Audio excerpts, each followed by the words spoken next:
bonsoir. Pour cet épisode du Conseil du mercredi, c'est un véritable pionnier du cinéma béninois et africain que nous recevons. Un homme dont la passion pour le cinéma a traversé des frontières et des générations. Monsieur Ignace Yecheni.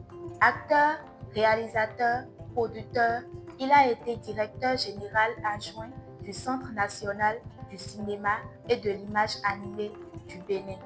Il incarne à lui seul plus de 2 décennies de passion et d'engagement pour le 7e art. Son parcours est jalonné d'œuvres qui font partie de la mémoire du cinéma africain. Tassi Bruce, Un coq dans la basse-cour ou encore Des justiciers. Bref, une filmographie qui en dit long sur sa maîtrise du métier. Avec lui, nous allons plonger dans les coulisses du métier d'acteur, ses réalités, ses exigences, mais aussi les secrets et les clés de réussite. Accrochez-vous bien, car cet épisode est une véritable école à ciel ouvert pour ceux qui rêvent de faire du cinéma leur carrière.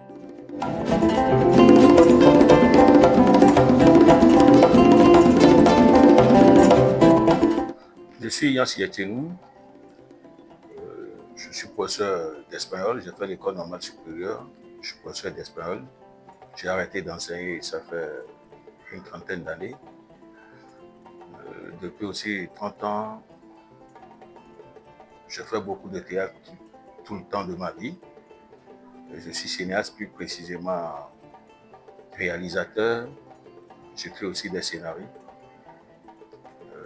Voilà, je dirige une société de production de films qu'on appelle les Films Tobo.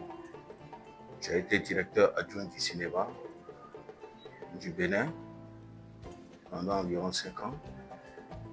Et voilà.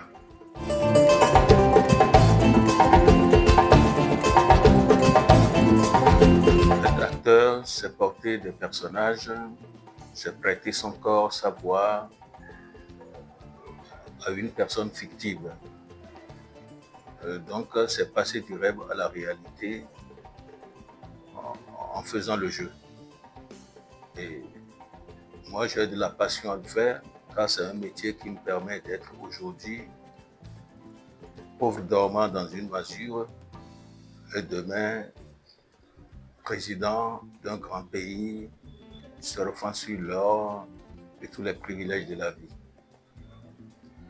Avec les personnages au cinéma qu'incarne un acteur, nous nous donnons la possibilité de rêver, de prendre des corps et de faire rêver les autres. Car au cinéma, au théâtre, il y a quelque chose de particulier. Ce sont des arts qui divertissent autant que le football divertit, autant que d'autres choses divertissent. Mais la particularité avec le cinéma, avec le théâtre, avec les personnages que j'incarne, c'est qu'on permet au public d'entrer dans le sentiment, dans l'émotion, dans la pensée des autres, ce qui n'est pas possible dans la vie de tous les jours. Donc il y a ces spécificités du monde dramaturgique, du monde cinématographique qui passionne, intéresse l'acteur que je suis.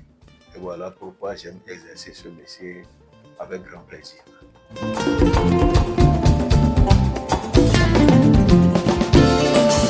Je n'ai pas commencé par un plateau, j'ai commencé par la scène. Cela remonte à mes années de cours primaire, précisément à l'école primaire catholique de Boycon. J'ai appris déjà, avec mes premiers essais, qu'il faut être au top. Il faut avoir de l'ambition, il faut travailler. Car pour les congés de Noël, on devait jouer une petite pièce de théâtre, ce qu'on appelle dans le temps les scénettes. On était 2 élèves à vouloir incarner un personnage qu'on appelait Triboulet, le roi des chameaux, car c'est un bossu. La maîtresse, Madame Sodonon, paix à son âme, a éliminé plein de gens et en finale, nous sommes 2. Il y avait Rinkati Marcelin et moi, Ignace Yecheni. Rinkati était rablé, un peu rablé, physiquement, Il n'était pas du tout bossu, c'était un beau gars, mais il avait l'air un peu rappelé, un peu bossu. Alors lui, il a eu le rôle, c'est lui qui a décroché le rôle. Ça m'a fait mal et j'ai juré que pendant les congés de Pâques, si on remettait encore les scénettes à l'honneur, c'est moi qui le ferais. Et j'ai pu le faire. En comptant sur ma mémoire, en comptant sur mon jeu naturel, en comptant sur donner le meilleur de moi-même. Alors j'ai pu être retenu et depuis j'ai retenu la leçon que il faut donner le meilleur de soi-même pour que ces personnages s'épanouissent et qu'on ait une présence effective sur scène. Cela n'a pas échappé. Je n'ai pas abandonné ce principe quand je me suis retrouvé devant la caméra sur des plateaux en tant que comédien, acteur, mais aussi en tant que réalisateur.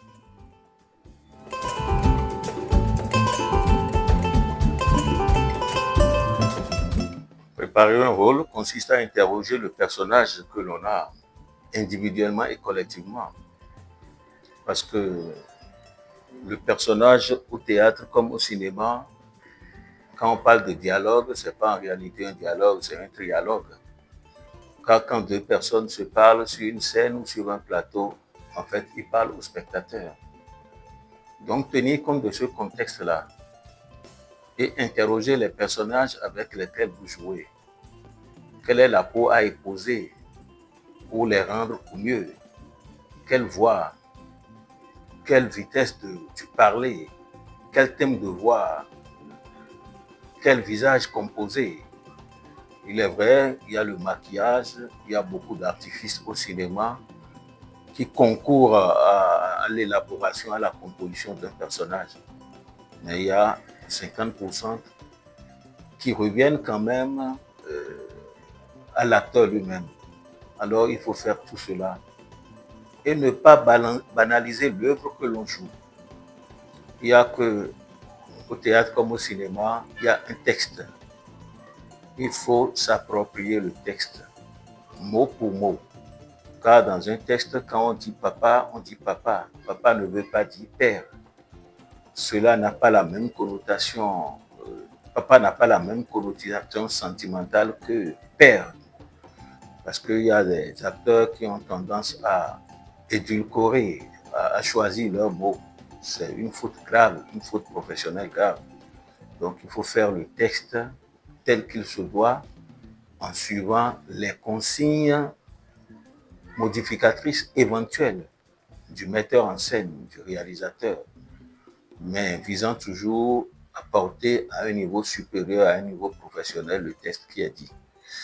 Alors pour ça, il faut être tout naturel, il faut avoir de la mémoire, il faut avoir de l'imagination, il faut observer dans la vie comment les gens se comportent pour au mieux transférer ça là-bas dans les personnages que vous incarnez.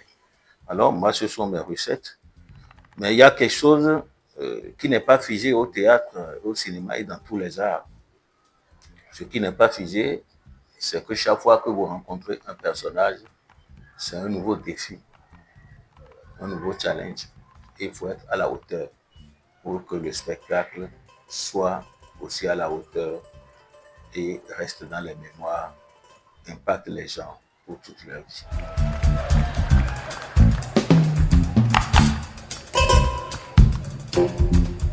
Être scénariste, être réalisateur, c'est pas accumuler les casquettes, pas du tout.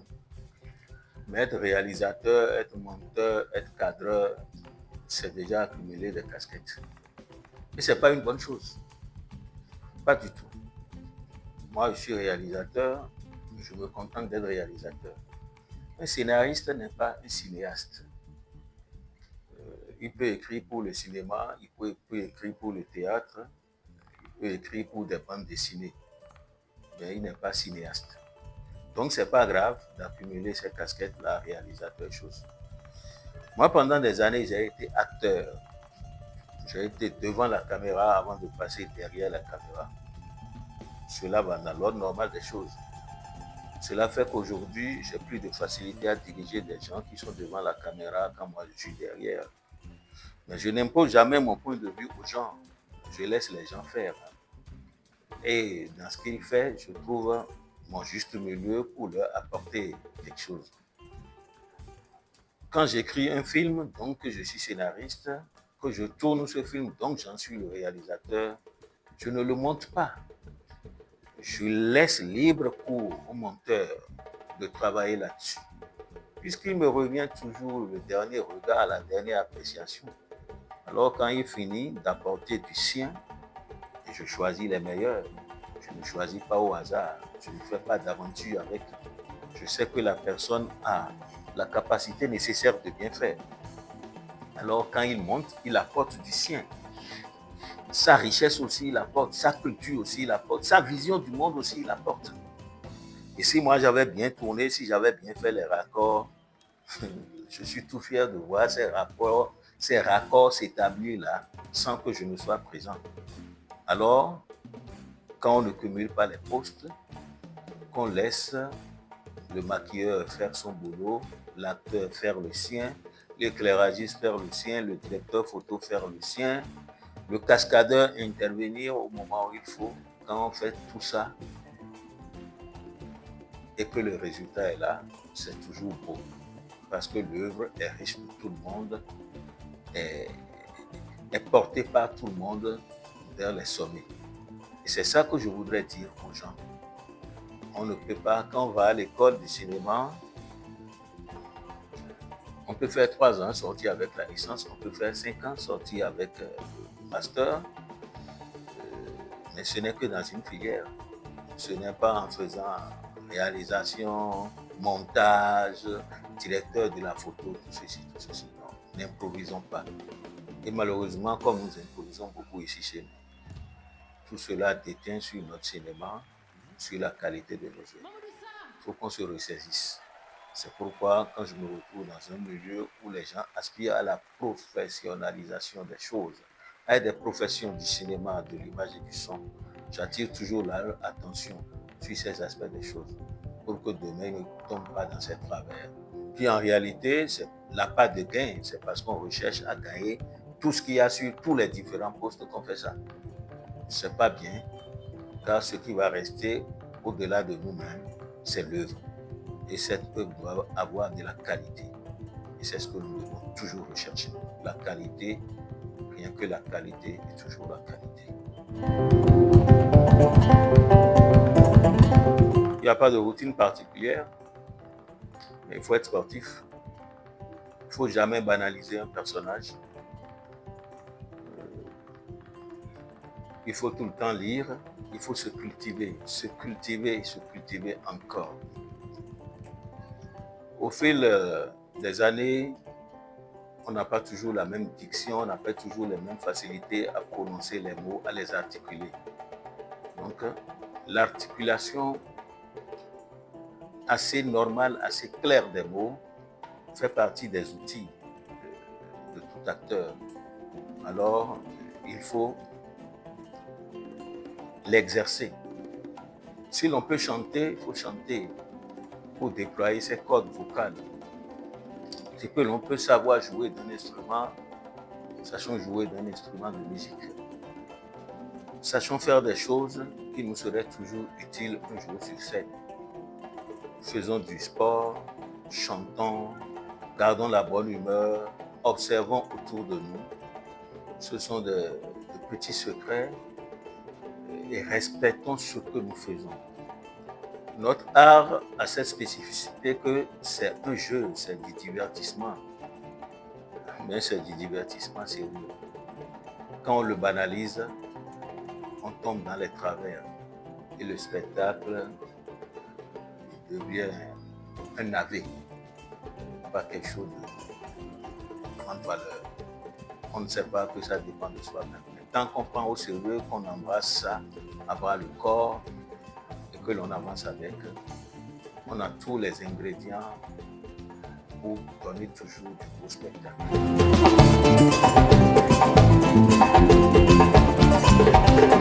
Oh, ça va être difficile de définir ça. Vous savez, nous regardons un film, nous regardons du théâtre, toujours par rapport à nous-mêmes.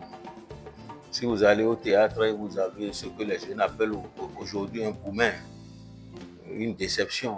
Et la scène présente une scène comme ça de déception, vous serez touché. Et plus que votre voisin qui lui est en train de surfer sur les nuages avec son nouvel amour. Donc ça dépend toujours. Mais il y a quelque chose qui est très important. Donner de l'émotion. Donner de l'émotion. Si c'est de la joie qu'on veut donner, qu'on donne de la joie de façon exceptionnelle. Si c'est de la tristesse qu'on veut donner, qu'on donne de la tristesse de façon profonde. Alors on va marquer les esprits. Moi, le tout premier film que j'ai vu dans ma vie, ça s'appelle Orphée Negro. J'étais tout petit. Cela m'est resté. Quand j'étais adolescent, j'étais au lycée Béhanzin. Il y avait le film Adjani Ogun de Ola Barou, le Nigérian. Ça a fait tabac dans toutes les salles au Bénin. Et surtout Pop Novo en milieu Yoruba, vous voyez ce que c'est. C'est resté. Parce que c'est d'abord notre culture. La culture Yoruba, la culture Aporto, c'est quelque chose de très proche. Et en dehors de ça, c'est la première fois qu'on voyait des gens de la couleur de notre peau, des gens parler notre langue, le Yoruba, chanter comme nous. Vraiment, c'était comme l'opéra du pays Yoruba. Alors qu'on pensait que l'opéra, c'est l'apanage de la culture occidentale. Tout ça a fait que ces films-là, ça nous a marqué parce qu'on a eu de l'émotion. Alors, quand un film donne de l'émotion, ça impacte toujours, ça reste toujours dans les esprits. Et pour qu'un film ait de l'émotion, il faut qu'il soit bien écrit. Il faut qu'il soit bien joué. Il faut qu'il soit bien tourné. Que le réalisateur connaisse la grammaire du cinéma. Que le vocabulaire cinématographique soit bien appliqué. Il faut qu'il soit bien monté. Qu'on n'éclaire pas exagérément toutes les scènes. S'il y a une histoire qui parle de vie et de mort, qui a un mélange de lumière douce, qui nous amène déjà vers le mystère de la mort, que nous ne découvrirons jamais peut-être, que rien que la lumière exprime des choses et que d'autres les accompagnent, afin qu'il y ait l'émotion, une grande émotion. Et quand on vit un film avec émotion, cela reste dans les esprits pour toujours.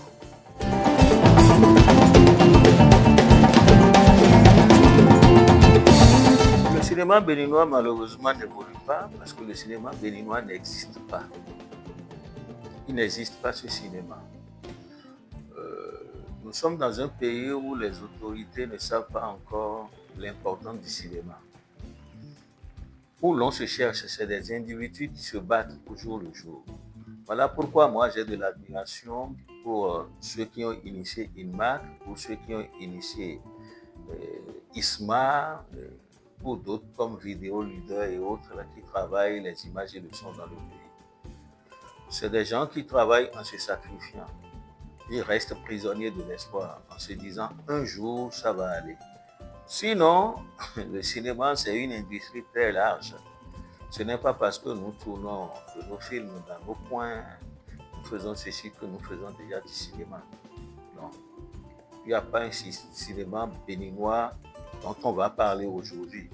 Il y a quelques béninois qui à l'extérieur, tels que les Timon Oussou, et d'autres, je vais dire, qui travaillent, qui font des choses. Et pour s'approprier en donnant à leur œuvre la nationalité béninoise. Mais sinon, nous-mêmes, qu'est-ce que nous avons comme projet dans notre pays, soutenu par notre pays? Il n'y en a pas. Quand je mets toute humilité à part, moi je fais partie des gens qui ne passent pas de jour sans penser cinéma. Ben, qui le sait dans le pays? Il y a longtemps que j'aurais cessé d'exister cinématographiquement parlant si je ne mets la main à la poche et que je ne produis pas mes propres moyens ou par le soutien de mes amis, ceux à qui je suis cher, je fais des choses. Heureusement, je fais encore des choses de qualité. Parce que dans la déception que nous vivons, il y a longtemps qu'on aurait pu aller ailleurs, émigrer vers d'autres métiers pour gagner notre vie. Mais courage, nous sommes des prisonniers de l'espoir. Nous allons continuer vous qui avez encore un peu plus d'énergie que nous, venez, donnons-nous la main, avançons, et on apprendra l'un de l'autre, car aujourd'hui, il faut reconnaître quand même que le numérique a fait que les coûts de production sont devenus très bas. Alors, des choses qu'on devait faire hier avec 5 millions, on pourrait les faire aujourd'hui à 2 millions, pourquoi pas 1,5 million. Et c'est aussi bien déjà pour ce temps. Mais prions pour que notre État considère le cinéma comme un vecteur de communication important. Nous avons tous connu la Chine sans avoir été en Chine, mais à travers le cinéma, les films de karaté. Nous avons connu l'Inde à travers les films hindous. Donc aujourd'hui, qu'il y a dans notre pays beaucoup de voies, de goudron, l'asphaltage, où il y a des hôtels, où il y a l'Amazone, où il y a de la beauté, il faut qu'on se serve de l'image et du son pour vendre tout ça. Nous avons tous vu la Tour Eiffel sans aller à Paris. Voilà le rôle du cinéma. Et le cinéma, dans un pays où on parle de chômage, le cinéma à lui seul absorbe beaucoup le chômage, car il donne du métier, il donne à faire à beaucoup de jeunes. Et on en a besoin aussi pour se développer. C'est la fin de cette rencontre avec M. Ignace Yetchenou. Merci d'avoir été encore une fois avec nous aujourd'hui. Chaque épisode du Conseil du mercredi vous rapproche un peu plus de vos rêves et vous inspire dans votre parcours. N'oubliez pas de vous abonner et de laisser vos avis en commentaire. Conseil du mercredi, c'est pour vous.